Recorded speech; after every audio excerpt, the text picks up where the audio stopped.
Hi, this is Melanie for the Pardesi channel, and I'm joined by a special guest today, my son Josh. This is going to be our spoilerific review of Avengers Infinity War.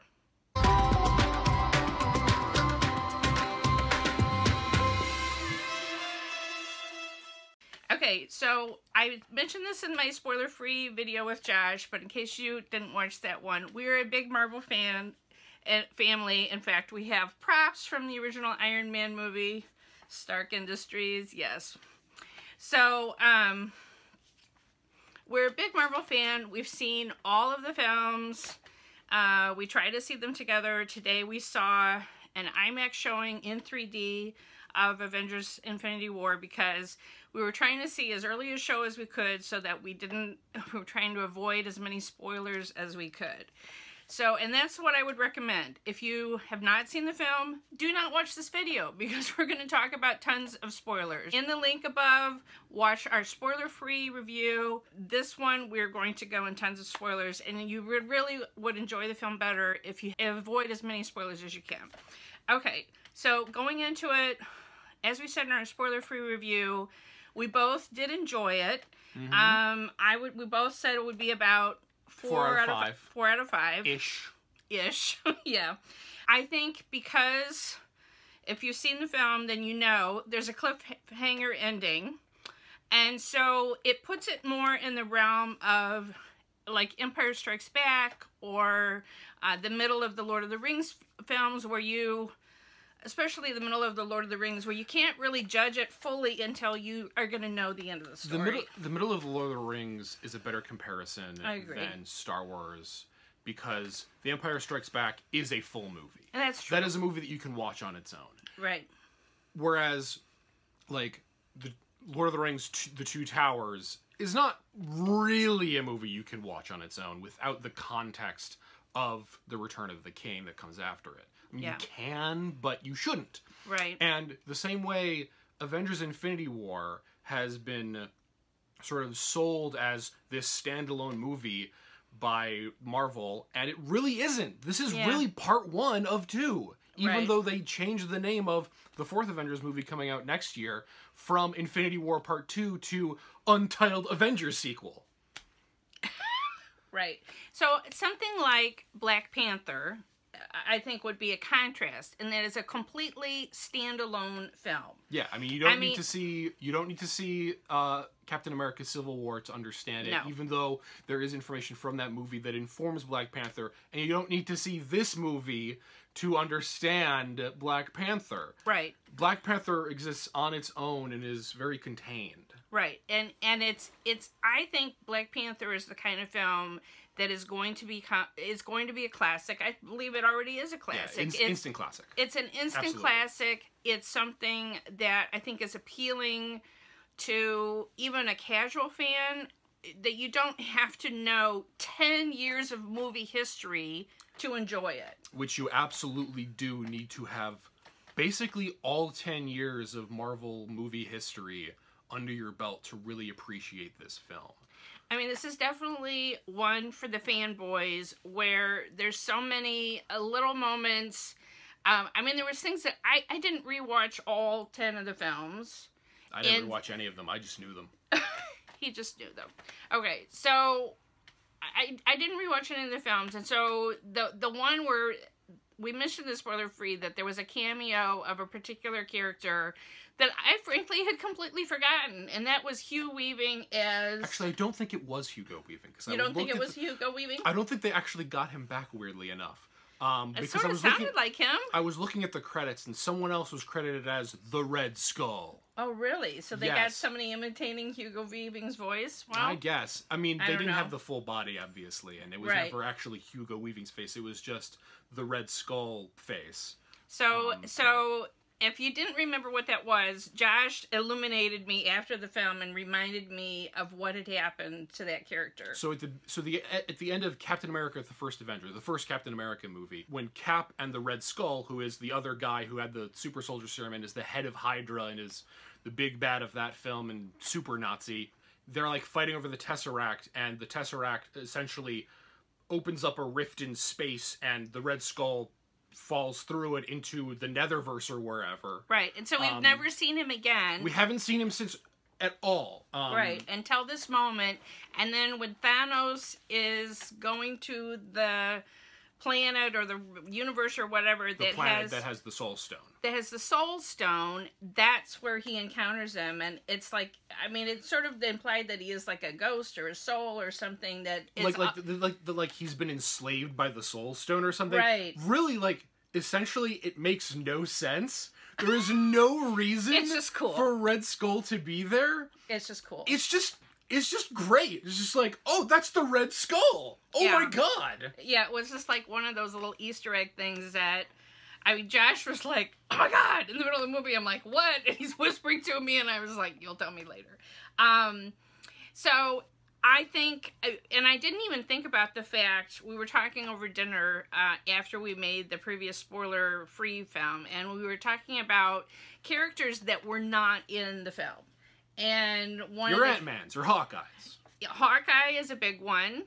There was just, like you said, there was a throwaway line for both of them. There was something about Hawkeye. Yeah, someone had asked about where Clint was. Clint being Hawkeye. Yeah. And they were like, oh, he and Scott are off hiding somewhere because of the Sokovia Accords. Right. And then the other one, the big one, is Valkyrie. And so at one point they say that half of Asgard has been killed by Thanos. Even though we see the Asgardian ship from the end of Thor Ragnarok entirely destroyed by Thanos. Right. At basically the end of the first scene of the movie. Right. So, yeah, I mean, the first death in the film is Loki, which... No, that's not true. It's Heimdall first. Heimdall gets killed first. Okay, you're right. Okay, you're right. Heimdall gets killed first by Thanos as he is... teleporting Hulk back to Earth. You were correct. And then Loki does a bunch of talking and tries to kill Thanos, and then Thanos just chokes him the fuck out. Yeah, so Loki has a great scene there. Oh, it's great. It's a really good scene. It's a big cheen sewer for... right, did I say cheen sewer? I meant scene chewer. Scene chewer. Scene chewer. So... our family had discussed he was the death that we all were predicting because any trailer shot that seemed to be a scene from later in the film did not include Loki. So he was the one that we guessed was going to die. And when we saw that the opening scene had him in it, I'm like, this is going to be it. I mean, and it makes sense from a script level just because Loki is like the beloved bad guy from the Marvel movies so far. And he's had like a little bit of a redemption arc in the later Thor films, but he's still like was the guy that Thanos originally sent to Earth in the original Avengers. Okay. But so to make Thanos literally choke him out on screen, and throw him in front of Thor. Yes, that's like establishing. Oh, we need to take this Thanos guy very seriously. Because he has actually, again, choked out Loki with his bare hand. Right. I actually looked up on IMDb, and Josh Brolin did not voice Thanos in the very first film that Thanos appeared in.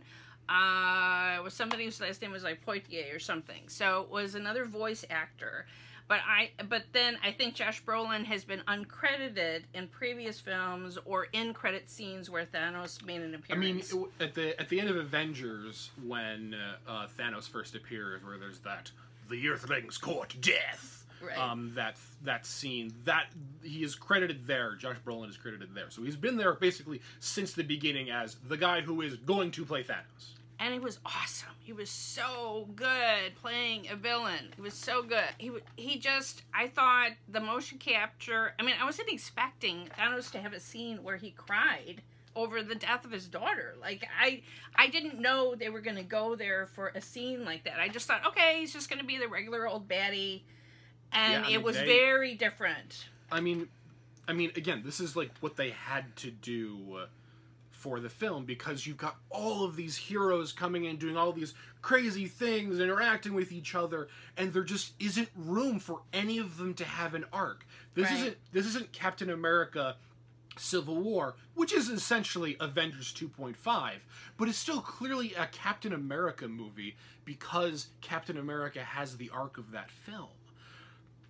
there is no hero really that has an arc. It's just Thanos. Thanos is, for all intents and purposes, the protagonist of this film. He's not the hero, but he's the protagonist because he's the character that we come to learn about and who has an arc that we follow throughout the film. I mean, he ends the film, it's sort of like, I'm retired now and I'm smiling at the sunset. I mean, because it's paying off that line from earlier in the film where I think it's Doctor Strange asks him, what are you going to do once you've killed half the universe? He's like, I'm going to sit back and I'm going to watch the sunset in the new grateful universe that I've created. And that's what he does at the end of the film, because he kills half the universe. Yeah. That's the big spoiler, by the way. Snaps his fingers and there they go. And that was visually actually really interesting, the way they kind of turned into that sort of ashes powder and just vanished. That was very cool.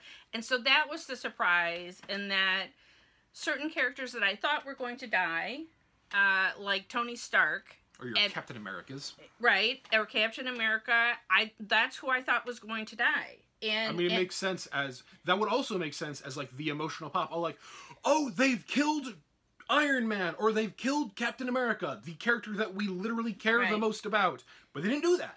Right, they didn't do that. And so we were talking about the parallel to Empire Strikes Back is that the bad guy wins at the end of the film, and we have to wait for the next film to see the heroes save the day again. You know, so we're leaving on a downer note with this, you know, half of the universe being, you know, but the thing is, they have these, in the Marvel universe, they have these time stones and whatever. We know there's going to be some sort of redo, and some people are going to come back. So the question is, who's going to come back? Who's not going to come back? And it was also interesting who vanished, who didn't. And so what we kind of talked about was that it was the core group of the original Avengers that remained, and not sort of the second tier new generation. Not second tier, but second phase. Second phase. Okay, that's a better way to put it. Yeah. Yes. So we still have the Winter Soldier went away, but we still had Captain America. We've got Captain America, Iron Man, Hulk, Black Widow, Thor. Right. Basically the original Avengers minus Hawkeye. Right. Right. Who again is not in the film. Right. So it was just very interesting that it played with our expectations, and they probably were leading fanboys on. I mean, I wasn't following every snippet of information for the last however long they've been working on this film, but it was just interesting to me how there was certain expectations, and then they turned those on their head and just made a stunning finale that everyone's going to be talking about. It really is. Like, I don't know if I would say that it's unexpected that Thanos wins in the end here, but the fact that he gets all of the Infinity Stones and literally kills half the universe. That's some heavy shit. Yeah, it was dark. It was dark. That's a lot. And like the real like gut punch is the cut to black. After like, cuz like you see this all these scenes where like half of the people in the film die. Right. And then you see Thanos like sit down in the sunset, and it just cuts to black, and the credits start. Right. And it's like, then the whole what the fuck? Yeah, the whole theater, I felt like totally silent. Totally silent, because I contrasted it to when you come out of Black Panther, you're like, Wakanda forever, and if you come out of Guardians of the Galaxy, you're like, yes, that was so awesome, and that was so feel good, and it was so funny, and that's not the vibe that you come out of from this film. I mean, I'm still saying I'm satisfied. I'm just saying, I just saw the people around me with their Captain American t-shirts on and whatever, just kind of looking shell-shocked. Yeah, that's a good word for it. Just shell-shocked and stunned at what this finale was. I mean, when Tony Stark, you know, that was the big gasp when he is run through with whatever weapon that was, and we thought, okay, just fucking stabs him in the gut. Right, and so the whole crowd literally, you know, and we thought, this is it. And I thought, okay, Tony, you know, how long does Robert Downey Jr. want to do these movies? I thought maybe he was like, fine, it's fine, kill me off. And then I was stunned that he lived. He's one of the ones who lives. And but it was just, that was one of those moments I thought, okay, this is the big dark moment that everybody's been hinting at, that it's going to be him. And then, you know, Captain America at one point was had a swarm of those alien creatures on him. I'm like, okay, this is going to be the moment for that, and that wasn't it either. So yeah, I mean, it's somehow both better and worse in every way than those things. That right. Because I mean, it's literally like half. It is literally half of the people that were there just disappear, and that is the end of the movie. The end of the movie isn't like, there isn't like really like some other scene after everyone disappears. There isn't like a catharsis or a mourning. It's just the shock of all of these people are dead. And it's Nick Fury is one of the last ones that we see. Yeah, the end credit scene we see Nick Fury and Maria Hill, I believe, is that character's name. So what really one thing that really shocked me, the death of Gamora, you know, Thanos' daughter, which in retrospect shouldn't have been shocking because... Makes perfect sense. It makes perfect... As you said, this is really a family drama about Thanos. Yeah, it's about Thanos and Gamora and Nebula. Mostly Gamora, but partially Nebula too. I really don't understand that last scene where, I don't know if he's just imagining his daughter as a child, Gamora as a child. It is the most anime-ass scene I have seen in a big Hollywood blockbuster in a good number of years. Yeah, I mean, it was just like, it was almost like a gazebo thing, and the water, the shallow water. Because it's the arches that he stood under on Gamora's planet. With Gamora when he killed half of Gamora's people. Yeah, it's the same arches, only in this like red planetscape where he's just standing on water, and it's just the young Gamora. It is very what's the word I'm looking for? Metaphorically rich, I will say. I don't really get it. I didn't really get it. I mean, I don't think it's supposed to be taken literally. I don't think that, like, was it like a dream that he was having, or no. Like that's just sort of like. This is a weird thing to say about a Marvel movie, because they're Marvel movies, but that was, like, actually just artistic, I think. Okay. Like, it's just like, this is Thanos's, not dream, not imagining, but, like... It's like who he's talking to in his head. This is the film sort of cinematically capturing what Thanos is feeling in this moment. I guess. When he is. I guess. I don't know, but it was weird. To me, it was weird. And very emotionally charged. I liked it a lot. So, there was so many emotional moments like that. We don't normally get that. Superhero films tend to be, especially Marvel, it's all the wisecracking, which we still had in this film. We still had... As I said in the other review, high joke per minute count. Very high joke per minute count. I mean, you have... Star-Lord making fun of Thor's accent and the way he talks, and you just have so many, you know, moments with Tony Stark and Rocket Raccoon exists. Rabbit. Yes. Rabbit. So there are a lot of moments of, that's what I'm there for. And so, but we were talking about the schedule of films that is coming next. So you have Gamora is dead. And yet there's a Guardians of the Galaxy Volume 3 coming in like 2020. So how's that going to work?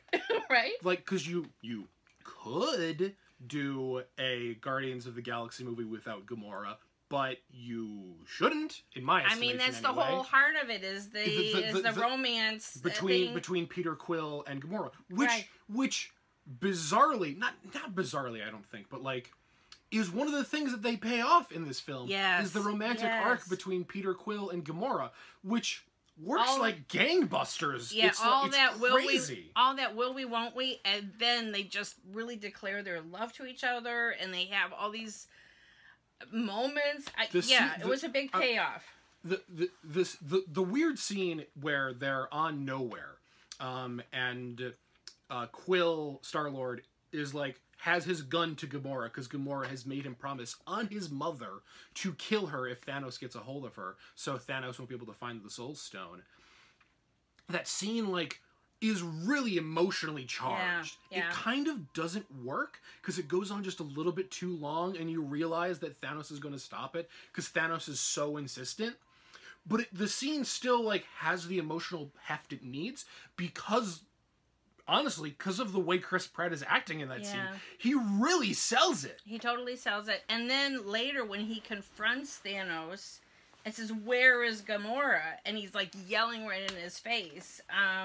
That's the thing. This had moments of, I felt like, truer emotion than I've seen in many a superhero kind of film. And it's because they've been able to build up the emotion, the attachment that we have to these characters and these characters' relationships over the past literal decade. Yes. Yeah.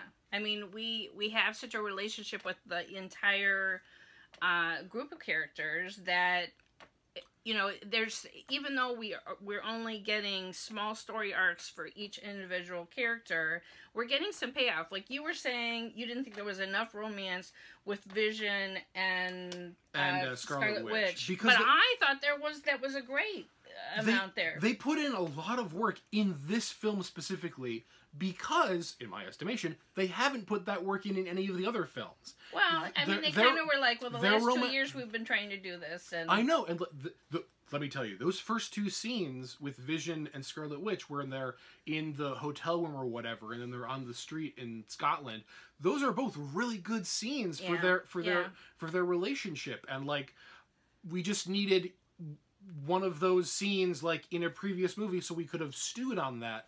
Or we needed, like, more of those scenes beforehand to really care about the relationship. Because while those were good scenes, I don't think really gave us enough time to get invested in them. And so I was already invested in them from their tentative, burgeoning relationship before and how protective he was. I don't even remember which film it was. It would have been Civil War.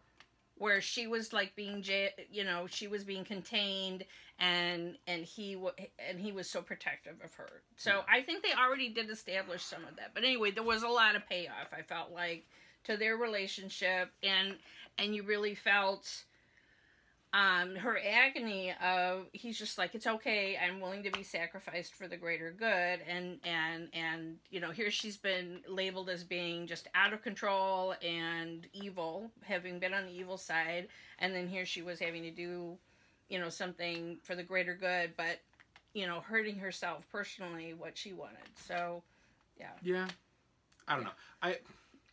I just don't think that they have established well enough the Vision and Scarlet Witch over the literally just, like, 2.5, like, no, not even 2.5, 1.5 movies before this. For this to be the biggest sacrifice of the film, you mean? Basically, yes. We just aren't, like, we've had 2 Guardians of the Galaxy films leading up to Peter Quill and Gamora's romance. Yeah. Where those films have been, like, the main arcs of those films have very strongly dealt with that romance. Yeah, because they're true. part of 2 of the most main characters in those films.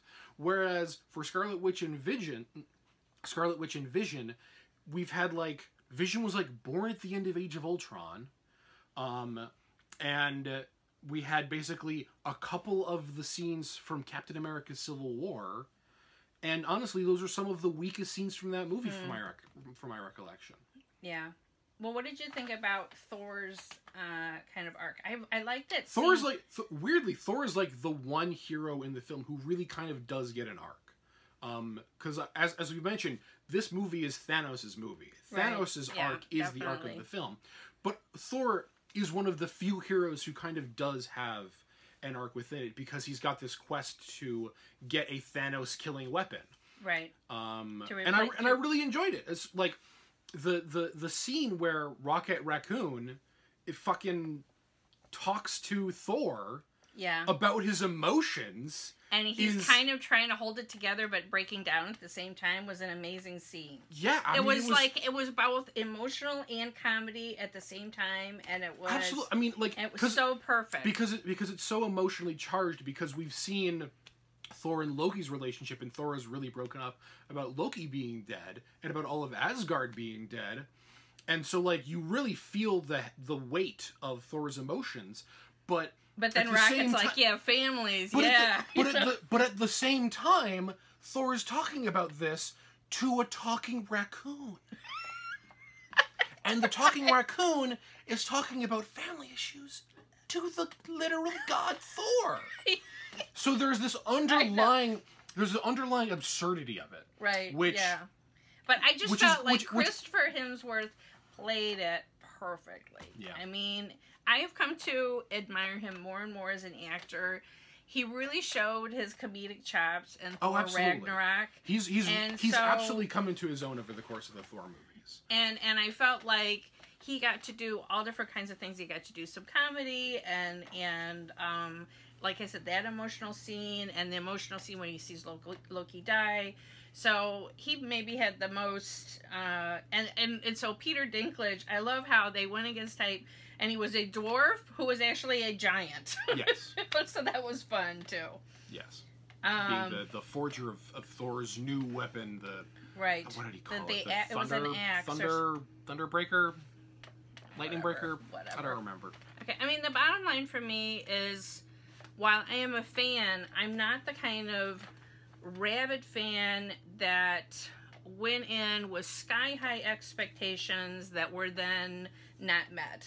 I went in and I was entertained, and I felt like it had a little bit more depth than the average superhero film, but it wasn't, like, it's not like something like Annihilation where it had so many themes and was so deep and everything, and I'm still thinking about that film. It's not like that. Yeah, it's not. It's not a deep film in the sense that it's got a lot of thematic aspects that it's trying to tackle, because it really doesn't. No. It's basically got like one theme that is about whether you are willing to make sacrifices of a few for the good of the many. Yeah. And what degree you're willing to do that, because that's sort of Thanos' whole thing. He's the extreme. He's the sociopathic extreme of that, where he's kill half the universe so the other half can live in utopia or whatever, right. which mirrors Vision's sort of like whole thing of sacrifice me so we can save the Avengers. So we can save the universe, right, from Thanos, but that's sort of all it's got going for it on a thematic level, but what it makes up for that on the character level. Right. Because we care about each of the individual characters because, they're all incredible characters. Because that's like the thing that Marvel's really good at, is making really deep, funny characters that you can get invested in. Right. Like your Tony Starks, like your Steve Rogers, etc. Right. And so by playing on the character interactions, that's the big strength of the movie, even though it doesn't have a lot of depth. So the last thing that we see Nick Fury do is send a text message to Captain Marvel. Typically he uses a beeper. It wouldn't be a text message. You remember, Captain Captain Marvel Marvel It was left more like in the 90s. It was more before there were text messages. Right, you're right. It was like a pager kind of a thing. So I don't know that much about Captain Marvel, but that's the next film that's coming out. No, it's not. No, it's not. Okay. The next one is Ant-Man and the Wasp. Okay, so Ant-Man and the Wasp, or somehow we don't know if it's going to... The ending of this movie has totally thrown all of my thoughts about Ant-Man and the Wasp out the window. Because I have to imagine that it has to take place before this movie at this point for it to make sense. Because otherwise, how can you have a superhero movie in this universe without addressing... literally half the universe just died. Yeah, that's true. I mean, there's only one throwaway line with one character saying, wait, there's a Spider-Man and an Ant-Man? And that's the only reference that they make to Ant-Man and Wasp. I have to imagine that Ant-Man and the Wasp takes place before this movie in some capacity. Yeah, well, so that comes out in the fall? I believe it comes out this summer. I'm not positive. Okay. So then that's the first one. And then Captain Marvel is early next year. And so, but you thought that one is going to take place in the 90s. I don't think that, Mother. That is the truth. They have confirmed that it is taking place in the 90s. Okay. So are the Russo brothers who were involved in this, they're not directing that one? They're just... I don't think so. Okay. I don't remember who's directing Captain Marvel. Okay. If you put a gun to my head, I can swear to you I'm pretty sure it's a female director. But yes. I think you're right. I think it is. I can't remember the name. Okay. At the moment. So then the next Avengers film where we're really probably going to see a continuation of the storyline is a year from now. Because probably the most that we're going to get with the Captain Marvel is possibly an end credit scene that will somehow link to this, maybe. Or like we get like the end of Captain Marvel is like explaining where she's been, and then the end of the movie, like even before the post-credit scene, is like her getting the message and being like, "Oh shit, Thanos!" Yeah. Okay. So it's a whole year to wait, and you were talking about that this film is like good for now, but I don't know if it's gonna stand the test of time. So here's the thing. The problem with this film is that, as we have said multiple times, they literally kill half the people in the universe. Big cliffhanger ending. Those are enormous stakes. Those are not world-ending stakes. Those are much bigger than that.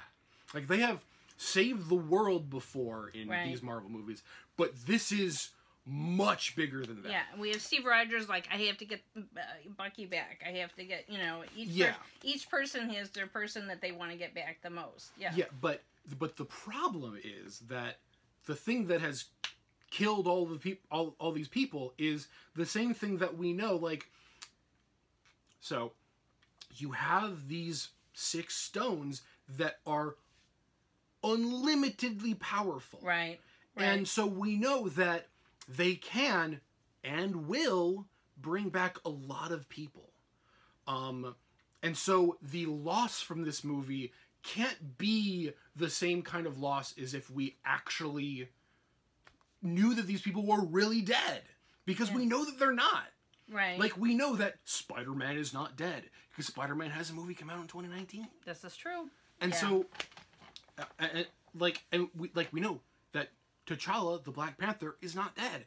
Because we know there's another Black Panther movie coming out. Right. And so, this is the problem the movie has to wrestle with. How do you literally kill half the universe when everyone knows, literally everyone knows, that these stakes aren't real, essentially? That these stakes mean nothing.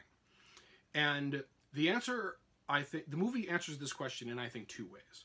And the first way is by ending where it ends. It ends with everyone dying. It doesn't have any of the mourning or anything. It ends with everyone dying, and we have to live with that for a year. Right, that's true. We have to live with that for until the next Avengers movie, when they resolve this.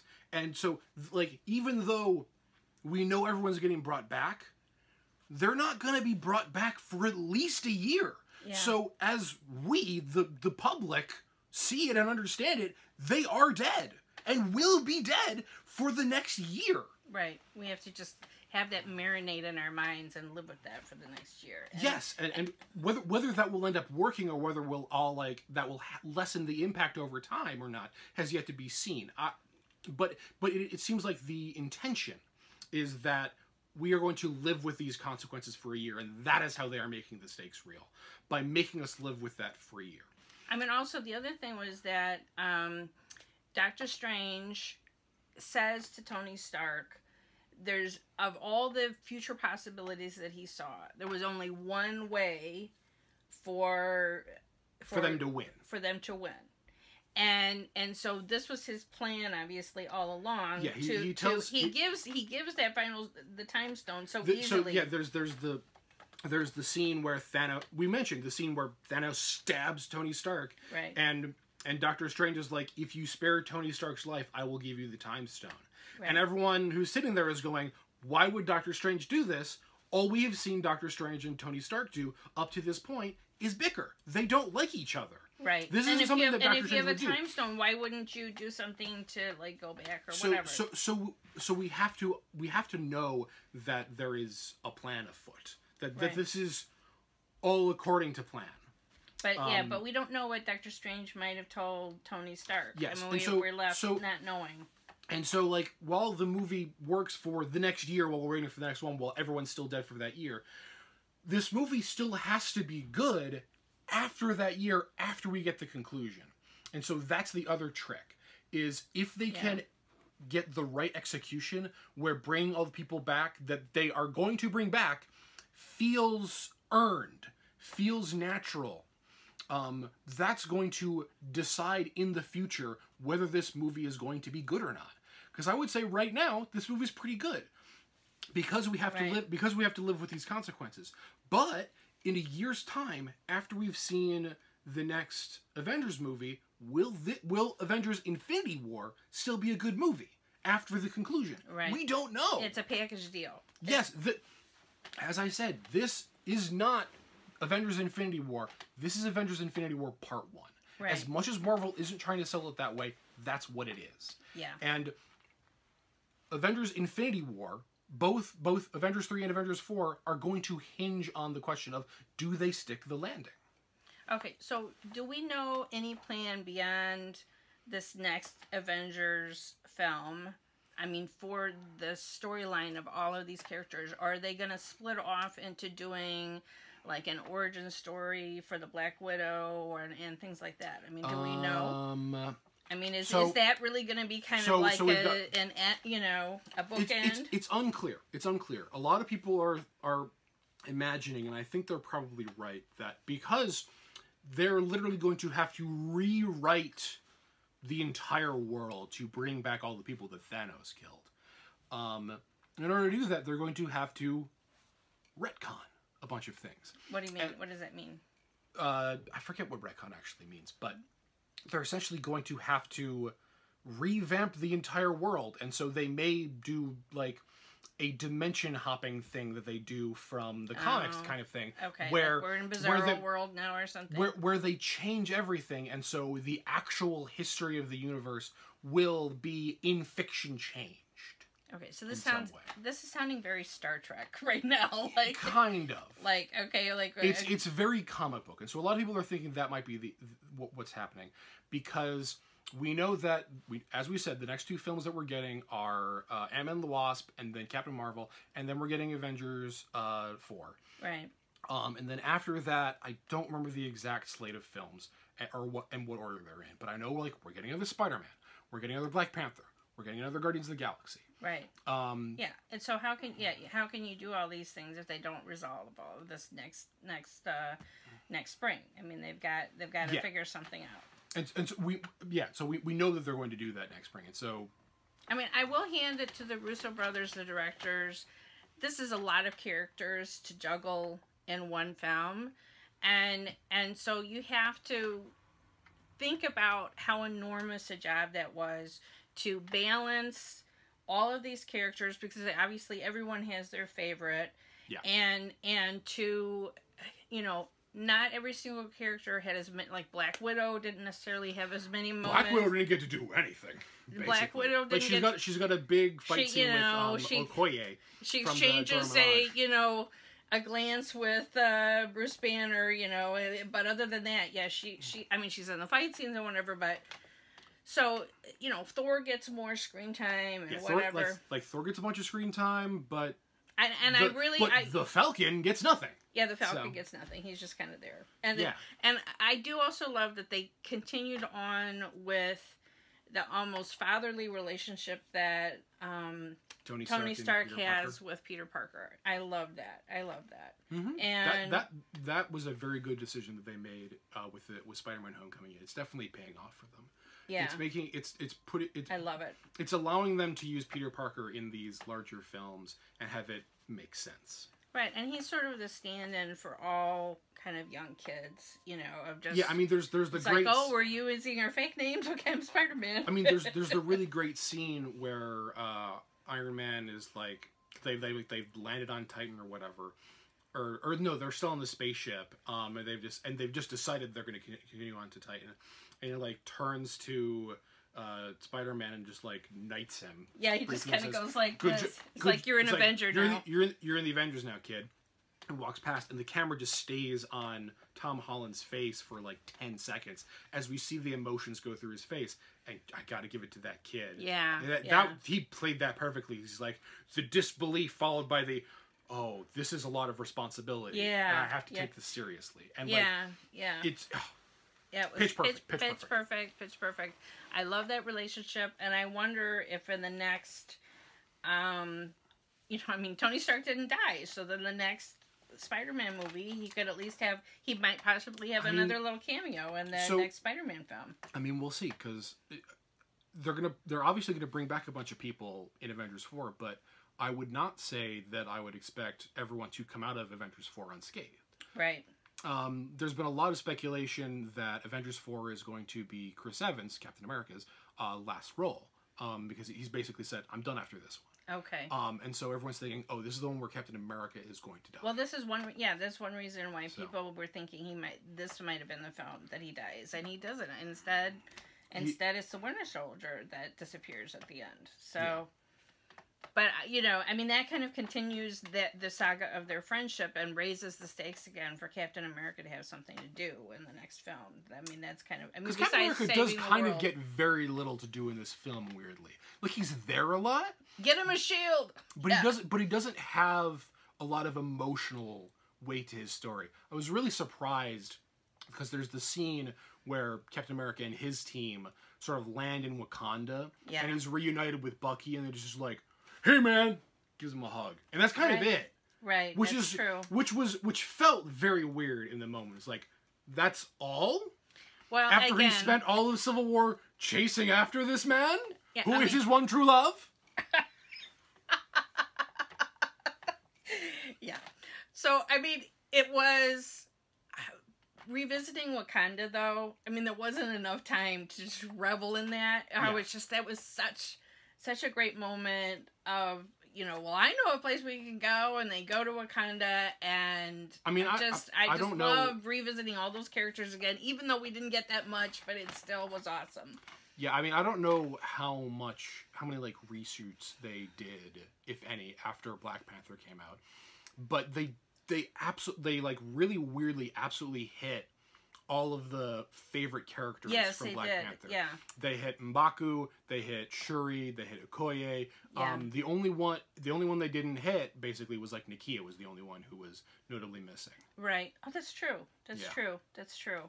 But it's still, you know, it was just great to see those warriors again. Although we didn't have any of the war rhinos. We could have used some of those war rhinos against those alien creatures. I don't necessarily disagree. Yeah, so anyway, I hope you've enjoyed this very lengthy, this may be my longest, no, it's not my longest video ever because my live streams are longer, but I hope you enjoyed this lengthy discussion, full of spoilers from Avengers Infinity War. Do you have anything else that we didn't talk about that you wanted to say? Probably. It's a big film. It's a big film. It's 2 hours and 40 minutes. I know, so long.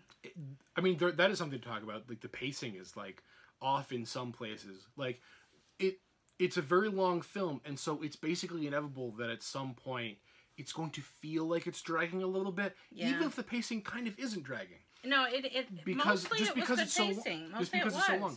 But I mean, there were a few times that I looked at my watch to see how far are we. Not even really that. Just sort of you suddenly notice like, oh, we haven't seen the Iron Man, Spider-Man, Doctor Strange team in like 30 minutes. Yeah. Yeah. That kind of thing. Yeah, that's true. Because they've got like 5 different teams and stories that they have to keep track of and push and all pull together in the end.